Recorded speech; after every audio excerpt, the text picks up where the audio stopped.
Este é um dos mais conhecidos e emblemáticos monumentos do nosso país, o Castelo de Guimarães. Este imóvel encontra-se profundamente ligado às origens de Portugal. Foi aqui que, no século XII, o nosso primeiro monarca, Afonso Henriques, alicerçou a sua política autonómica e independentista que dará origem ao Reino de Portugal. Por essa altura, Guimarães era também a cabeça de um território, o Condado Portucalense, na base desse reino. Mas a história do Castelo de Guimarães, monumento nacional, é muito mais antiga.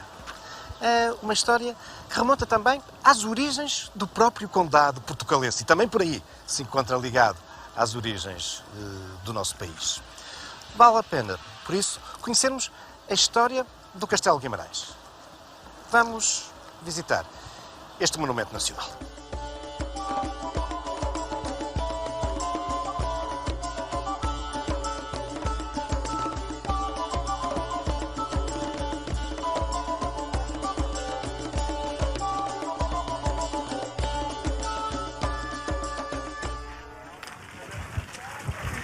Nos inícios do século VIII, a expansão islâmica atingia a Península Ibérica.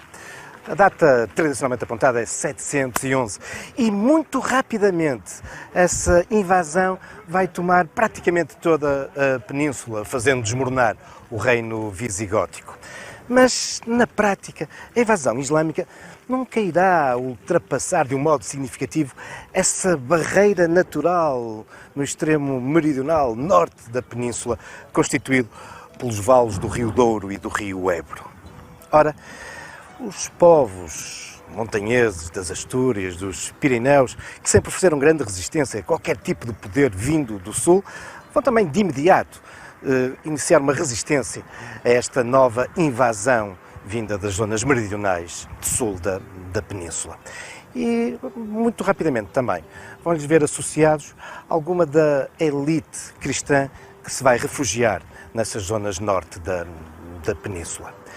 É neste contexto, neste novo reordenamento político e territorial da península, que vão começar a emergir estruturas que acabarão por culminar no aparecimento de reinos como o das Astúrias, ainda nesse século VIII, ou posteriormente o reino de Castela. Ainda nesse século VIII, o reino das Astúrias começa-se a expandir em direção àquilo que será a Galiza.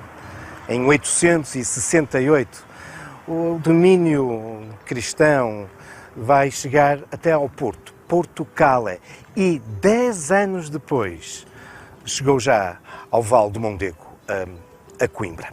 É neste contexto que nós vemos também surgir o Condado Portucalense, o primeiro Condado Portucalense, um território cristão que é entregue a Vímara Pérez, o senhor nobre cristão que havia presurado, tomado a cidade do Porto. Aliás, o Condado Portucalense tem a sua origem na designação exatamente nessa importante cidade no estuário do Rio Douro. Mas as terras do Condado, as terras de Vímara Pérez, as terras de Vimaranas, as terras de Guimarães, bom, as terras desse Condado terão como cabeça ou como lugar central desde muito cedo Guimarães. Mas, e neste contexto todo, como é que surge, em que contexto, o Castelo de Guimarães?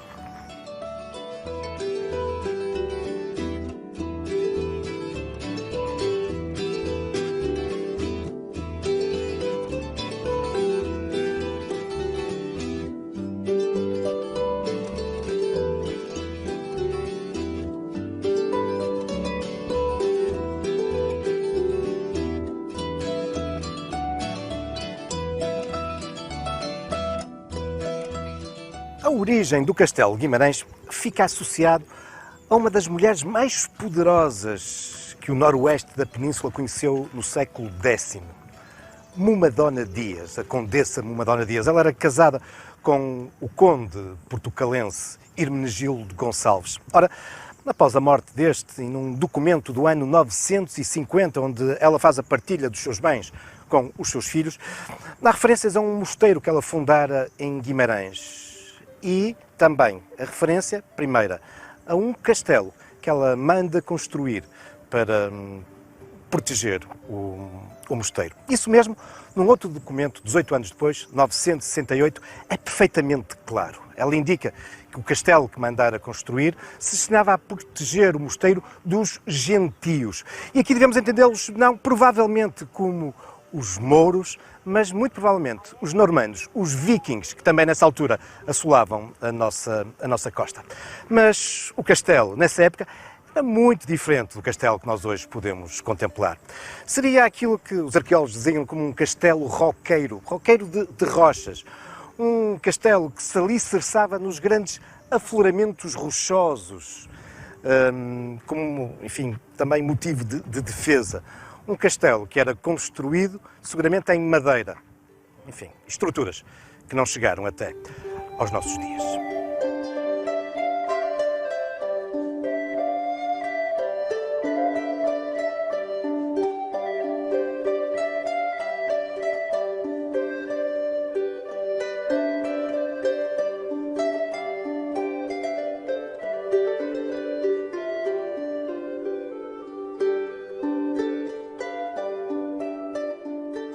Território central do Condado, provido desde o século X, como vimos, dessa fortaleza, Guimarães vai se tornar na cabeça do Condado. Do primeiro Condado portucalense, que, como vimos, nasce por volta de 868, em torno da figura de Vimeira Pérez, mas depois ele, os seus descendentes e outros condes irão assegurar este Condado durante cerca de 2 séculos, até um momento de charneira, de mudança muito importante, que ocorre, grosso modo, entre a morte do rei Fernando I e a ascensão ao trono do rei Afonso VI de Castela. Estamos a falar dos anos de 1065 a 1072. Há uma nova reorganização territorial, a ascensão de novas elites, nomeadamente na área a norte do Rio Minho. Os nobres galegos vão tendo crescente importância e, por isso, o novo monarca vai mesmo criar o reino da Galiza. E à frente dele, Afonso VI irá colocar Dom Raimundo, um cavaleiro franco que faz casar com a sua filha legítima, Dona Urraca. Pretende também com isto que este reino da Galiza funcione como um travão à forte invasão árabe. Na sequência da chegada dos almorávides, a invasão islâmica tinha novamente avançado para norte. Mas Raimundo vai ser incapaz de suster esta investida islâmica. E por isso, em 1095, Afonso VI vai desenvolver uma nova estratégia. Atento também, enfim, ao poder dos nobres a sul do Minho. Insatisfeitos, seguramente, com o rumo que as coisas levavam perante todos os privilégios e a importância da nobreza a norte do Minho, Afonso VI vai, de novo, fazer ressurgir o Condado portucalense e vai entregá-lo a um outro cavaleiro franco, Dom Henrique, que fará casar com a sua filha natural, Dona Teresa. Estava assim lançado, de novo, o Condado portucalense, o segundo Condado portucalense, no seio do qual veremos nascer Portugal.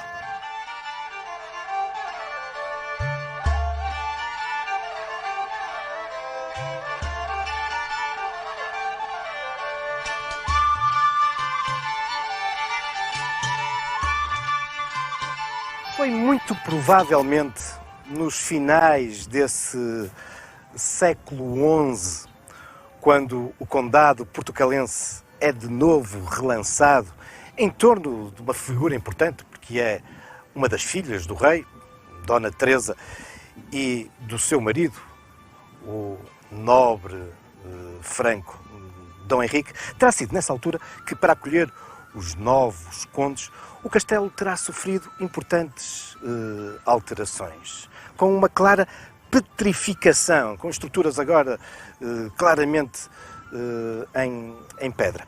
Dessa fase antiga, nós temos aqui nestas primeiras fiadas, na base do castelo, voltados para o largo de Samamed, temos interessantíssimos vestígios, nomeadamente com pedras de grandes dimensões, como não voltarão a ser utilizadas depois da construção do resto da fortaleza.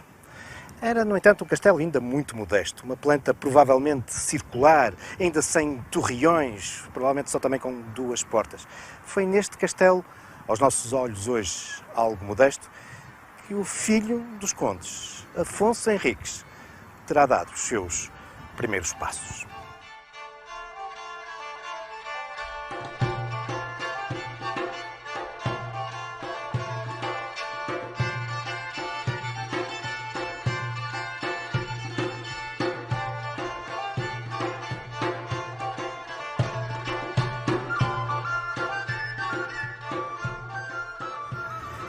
A importância que Guimarães possui, ou então que se lhe pretende atribuir nesses finais do século XI, quando os novos condes, Dona Teresa e Dom Henrique, aqui se vão implantar, é sublinhada pelo facto de eles terem atribuído foral a Guimarães.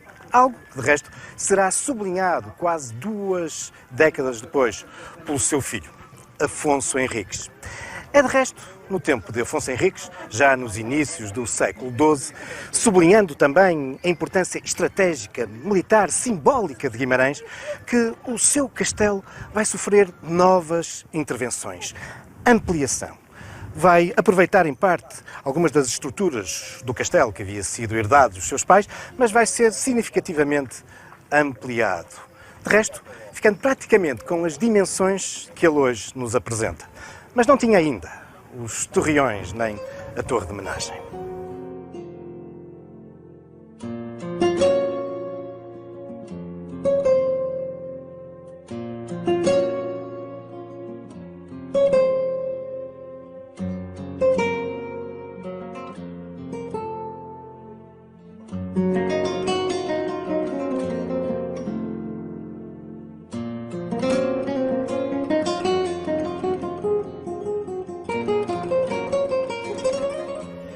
Pois Guimarães e o seu castelo, que têm um enorme protagonismo na origem do reino de Portugal. Os acontecimentos começam-se a precipitar a partir do ano 1112, é quando morre o conde Dom Henrique.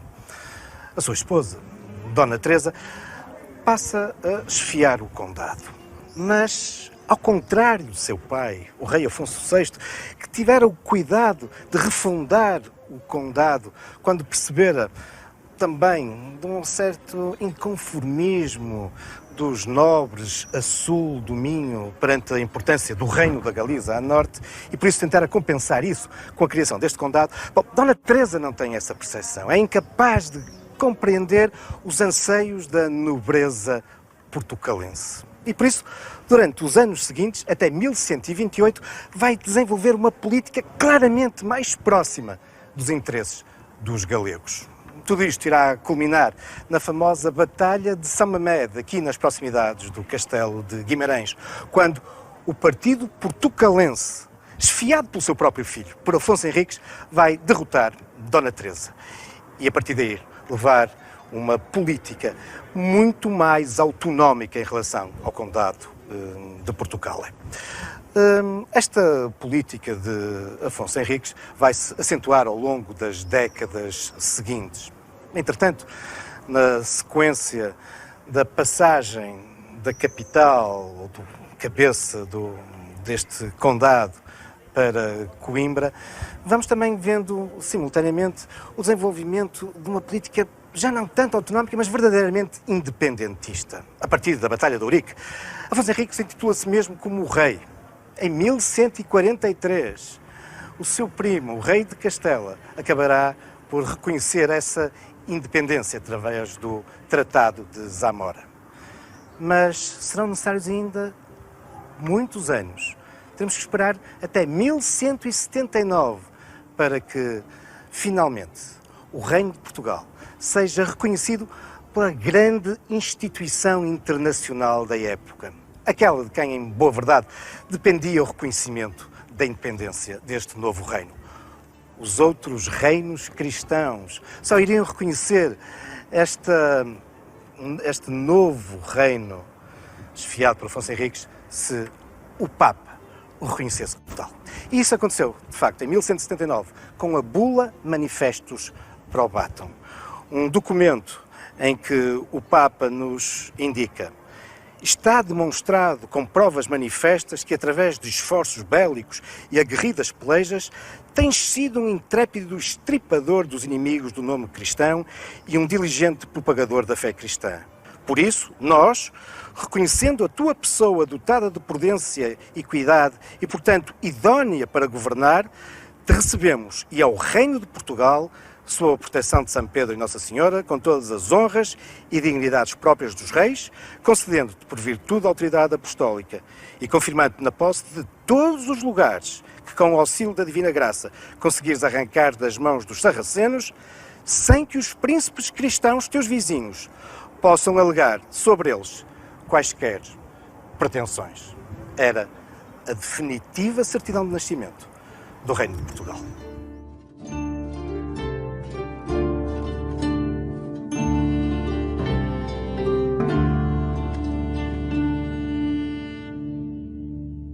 Depois do Tratado de Zamora, depois da Bula Manifestus Probatum, a expansão, a reconquista cristã de Portugal para o Sul irá prolongar-se ainda durante várias décadas, até 1249, quando finalmente Afonso III toma Faro e outras importantes praças do Algarve. Mas nem por isso, durante todo esse tempo, Guimarães e o seu castelo perderam importância estratégica e militar. É, aliás, no tempo desse rei Afonso III, ou já do seu filho, Dom Dinis, na passagem do século XIII para o século XIV, que finalmente vemos serem erguidas aqui no castelo os seus torreões e a sua torre de homenagem, uma intervenção claramente gótica. Aliás, nesse século XIV, o castelo vai ser palco de importantes acontecimentos bélicos, no contexto, por exemplo, das guerras fernandinas contra Castela, ou já no final do século XIV, em 1383-85, em torno da Guerra Civil, que levará Dom João I ao trono.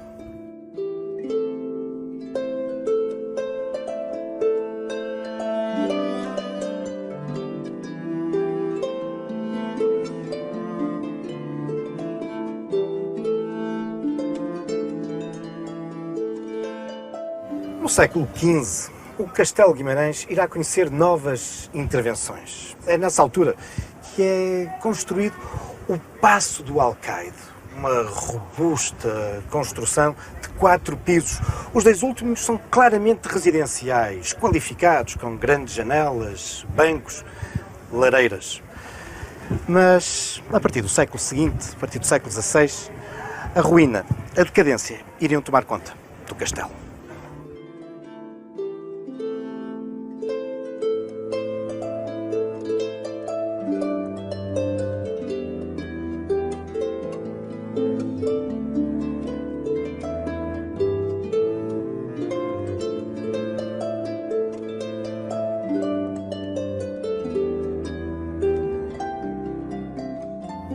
Com efeito, tendo perdido a sua importância estratégica e militar ao longo do século XVI e tendo entrado em ruína, na centúria seguinte, o Castelo Guimarães vê muitas das suas estruturas a serem destruídas, para se aproveitar a pedra para outras construções aqui nos arredores. Foi o que aconteceu com uma boa parte do Paço do Alcaide, mas também com a Barbacã e parte da muralha que saía do castelo. Nos finais desse século XVII e até 1895, o castelo passará a ter uma outra função, será a prisão.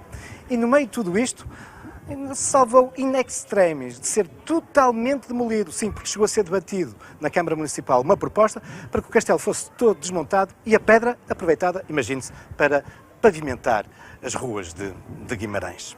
Mas, nesses finais do século XIX, a consciência patrimonial e histórica era já outra e muitos vimaranenses vão se empenhar na defesa do seu castelo e da sua reconstrução.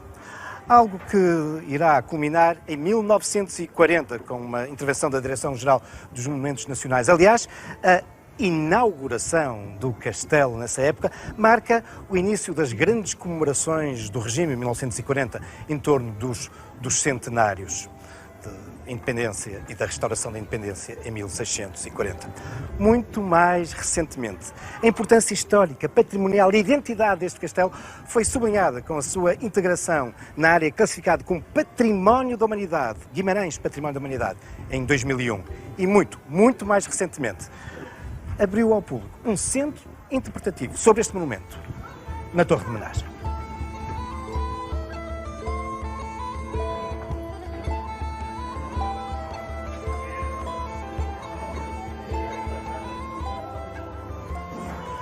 No primeiro piso do centro interpretativo, e com base em antigas gravuras, na reprodução de alguns dos documentos fundacionais do nosso país, mapas, pequenos textos, podemos acompanhar a história do Condado Portucalense, do primeiro condado, que termina com a Batalha de Pedroso, nas proximidades de Braga, em 1071, quando o último conde portucalense, Nuno Mendes, é morto numa batalha em que se confrontam essas elites portucalenses face aos novos interesses do novo reino de Galiza.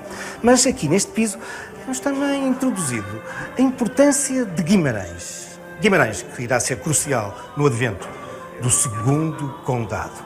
Mas, para percebermos melhor a importância de Guimarães e do seu castelo, o melhor mesmo é subirmos ao segundo piso.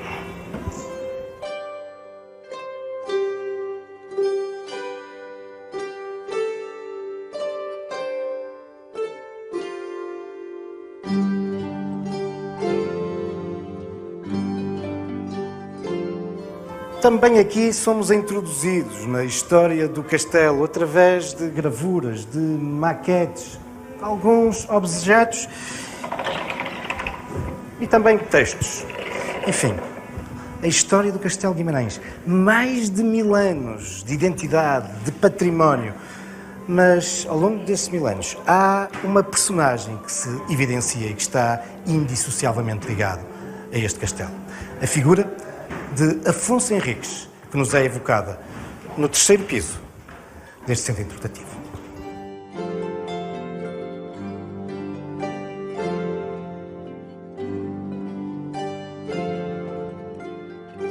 Tal como ao seu castelo, também a figura do próprio primeiro monarca de Portugal, Afonso Henriques, se tornou, há muito tempo, um dos elementos mais emblemáticos, mais icónicos do país, ao longo dos séculos. Afonso Henriques tem-nos sido retratado de muitas formas e é isso que também é evocado neste centro interpretativo, socorrendo-nos, nomeadamente, de reproduções e maquetes de alguns dos seus monumentos mais conhecidos, como o emblemático monumento, a estátua produzida por Soares dos Reis, ou mais recentemente a estátua equestre, podemos contemplar no Museu Militar do Porto, a autoria de Gustavo Bastos. Mas, para lá desses grandes monumentos, a figura de Afonso Henriques tem-nos sido reproduzida numa enorme miríade, um grande conjunto de objetos, das simples caixas de fósforos aos cadernos, aos emblemas de clubes desportivos. Enfim, a importância simbólica de Afonso Henriques.